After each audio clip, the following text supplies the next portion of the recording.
Well, we continue to follow the living conditions of a Cleveland veteran who says he's been living with no air, he has mold and rodents in his apartment, and his landlord is no help. Today we learned the Cleveland codes enforcer visited the man's home. Our Xavier Harris has the story. For the last couple of months, we've been covering not only the unlivable conditions of Mr. Anthony Coar's home, but several other tenants who rent from Tim Shaw.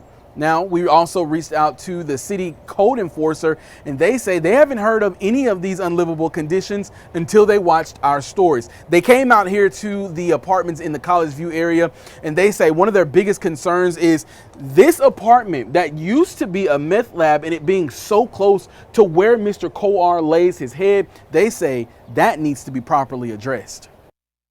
After visiting several apartment units and homes owned by Tim Shaw, we were able to get the Cleveland City Code Enforcement involved. They inspected, I think they took pictures. And Joel Prince, the city code supervisor, spoke with me over the phone, and he says when they saw the story of Anthony Coar's living conditions, they wanted to step in and help.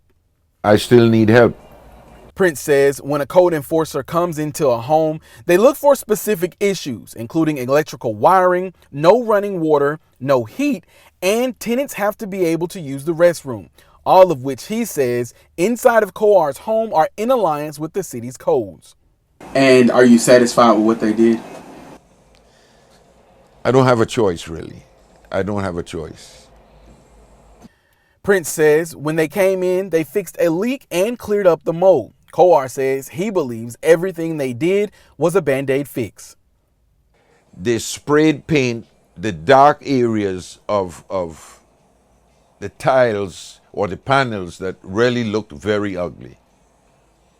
According to the code enforcer, mold is not regulated by the state of Tennessee, and code enforcers can't test it. He says it's regulated by the Environmental Protection Agency. On a scale of 1 to 10, it's a 9. Prince says the biggest concern is what's next door to Coar, the possibility of a meth lab and it not being cleared properly. Since we last visited the apartments in the College View area, the apartment next door has been sealed up, and Prince says they have turned it over to the building inspector. From there, Prince says they will run tests and see what can be done about it. Meanwhile, Coar says he's been dealing with these issues of unlivable conditions for a little too long and has reached his breaking point. I have some agencies that are trying to see if they can find me somewhere else to move to. Now, we tried to reach out to Mr. Tim Shaw, but last time we went up to his office, we were told that they did not want to speak with us, and if we came back to their office, they were going to call the police. Reporting in Cleveland, I'm Xavier Harris, Local 3 News.